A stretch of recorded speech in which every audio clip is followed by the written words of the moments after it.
Assalamualaikum warahmatullahi wabarakatuh, teman-teman sekalian.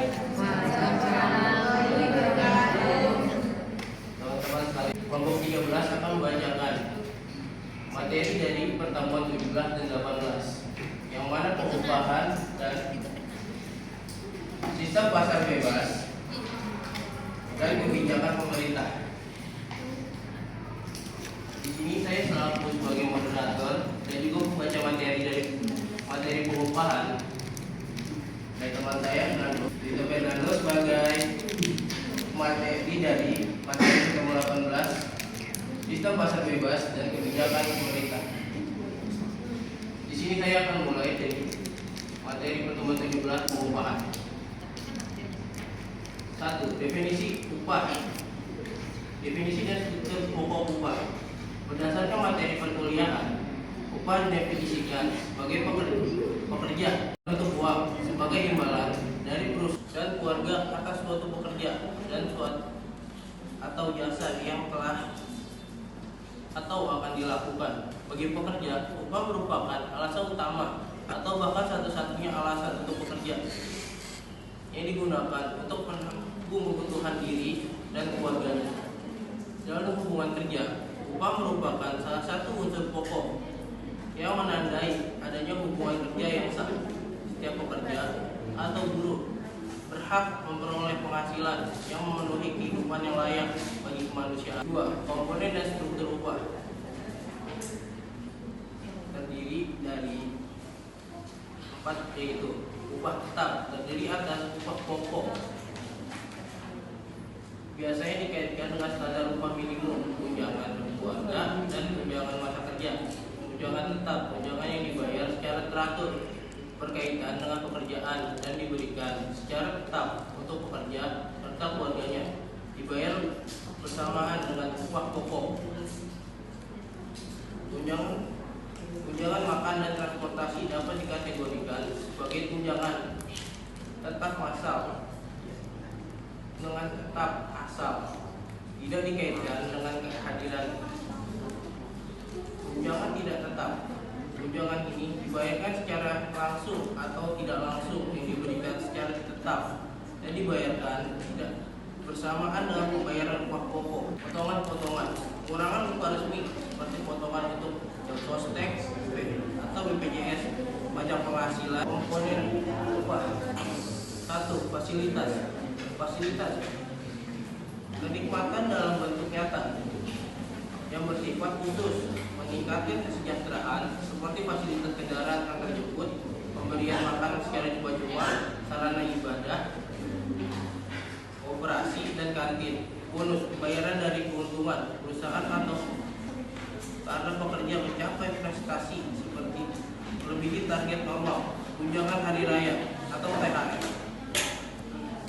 Pendapatan non-upah keagamaan yang dibayarkan menjelang hari raya. Prinsip utama hukum pengupahan menyatakan bahwa upah tidak dibayar apabila pekerja atau buruh tidak melakukan bekerja bagaimana diatur dalam pasal 93 ayat 1 UU nomor 13 tahun 2003. Namun peraturan perundang-undangan memberikan pengecualian resmi di mana upah wajib tetap dibayar meskipun pekerja tidak bekerja, yaitu pekerja sakit atau berhalangan. Upah dibayarkan pada pekerja atau buruh yang sakit diatur secara progresif berdasarkan durasi sakitnya. Untuk 4 bulan pertama dibayar 1% dari upah, 4 bulan kedua dibayar 75% dari upah, 4 bulan ketiga dibayar 50%, dan untuk bulan selanjutnya dibayar 25% dari upah sebelum dilakukan pemutusan hubungan kerja.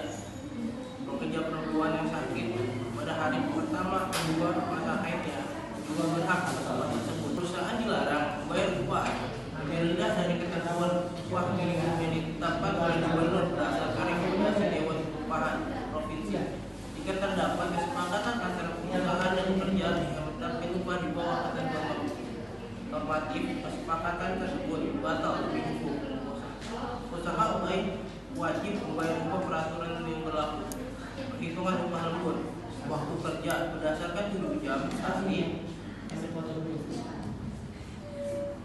atau 8 jam sehari. Jika melebihi ketentuan tersebut, perusahaan wajib membayar upah lembur. Nilai upah untuk dasar perhitungan lembur 1 jam didasarkan pada rumus formal berikut.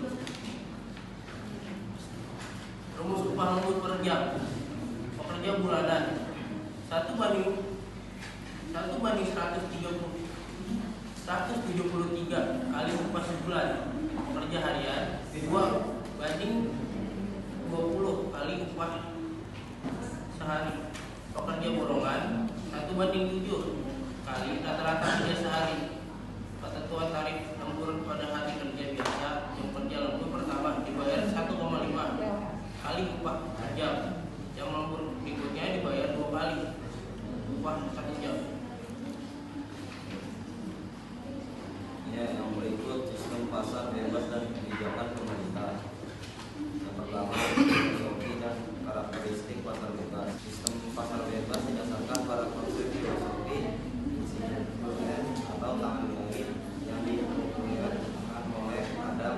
Gagasan utama teori ini menyatakan bahwa apabila masyarakat diberikan kebebasan penuh untuk melakukan kegiatan ekonomi secara mandiri, mekanisme pasar secara dramatis akan menurunkan kompetensi ekonomi yang sangat tinggi. Dalam seorang kegiatan ekonomi pasar bebas, analisis dilakukan melalui 2 pendekatan utama, yaitu analisis keseimbangan sebagian atau mengamati interaksi terpisah pada masing-masing pasar, yaitu pasar barang dan pasar faktor produksi secara spesifik.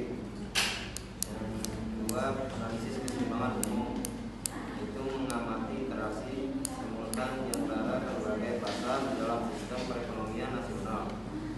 Tujuan utama dari mekanisme keseimbangan ini adalah untuk memecahkan 3 masalah pokok ekonomi, yaitu barang apakah yang perlu diproduksi dan berapa jumlahnya, bagaimana barang tersebut diproduksi, dan siapakah barang tersebut diproduksi.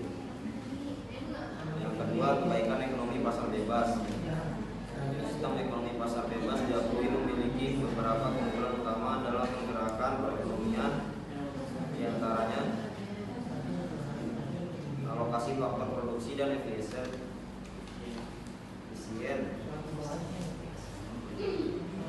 yaitu faktor-faktor produksi yang dialokasikan dan digunakan pada sektor-sektor paling produktif.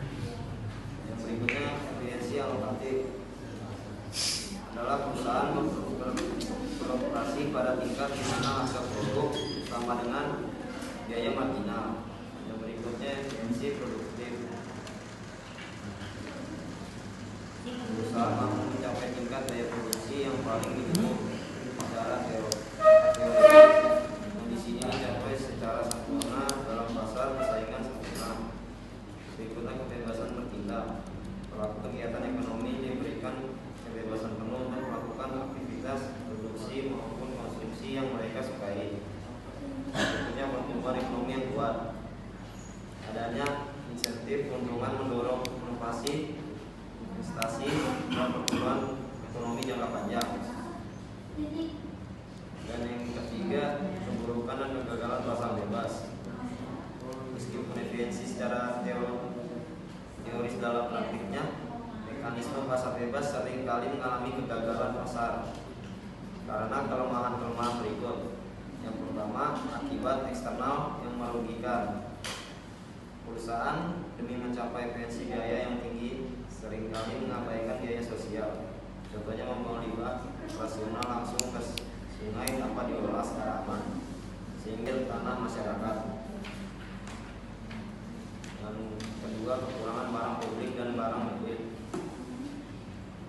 Pasar gagal menyediakan barang publik atau seperti lampu jalan dan pertahanan nasional karena pihak swasta tidak memberi penyediaan barang publik seperti pendidikan dan layanan kesehatan dasar.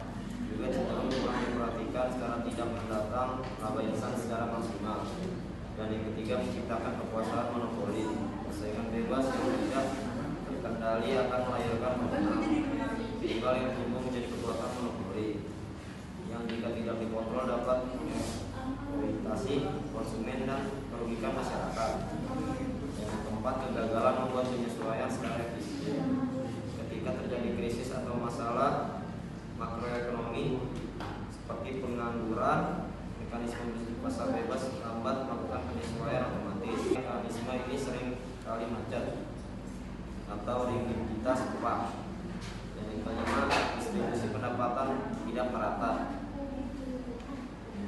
bebas melahirkan ketimpangan ekonomi yang tajam.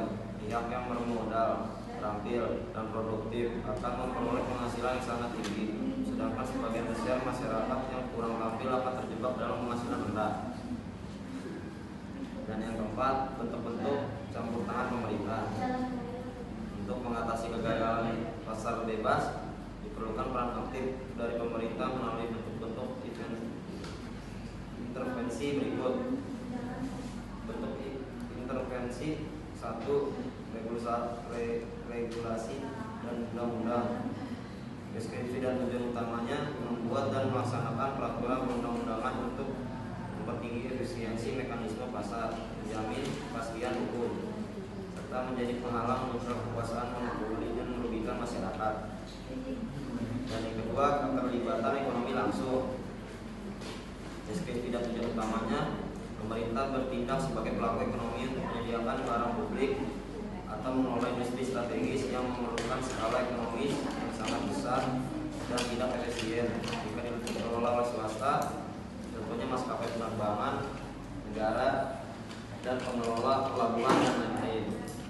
Dan yang ketiga, kebijakan fiskal dan moneter.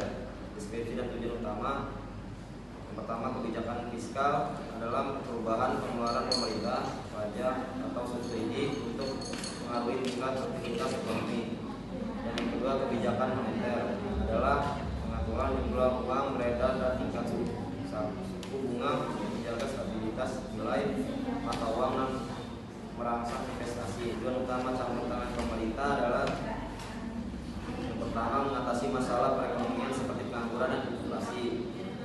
Dan yang kedua, memastikan faktor produksi dialokasikan secara efisien ke seluruh wilayah dan sektor-sektor secara seimbang. Dan yang ketiga, membantu. Oke, sekian saja materi yang akan kita sampaikan hari ini. Terima kasih kepada teman-teman yang mungkin masih fokus mendengarkan, dan untuk yang lain yang sedang sibuk dengan kepentingan sendiri.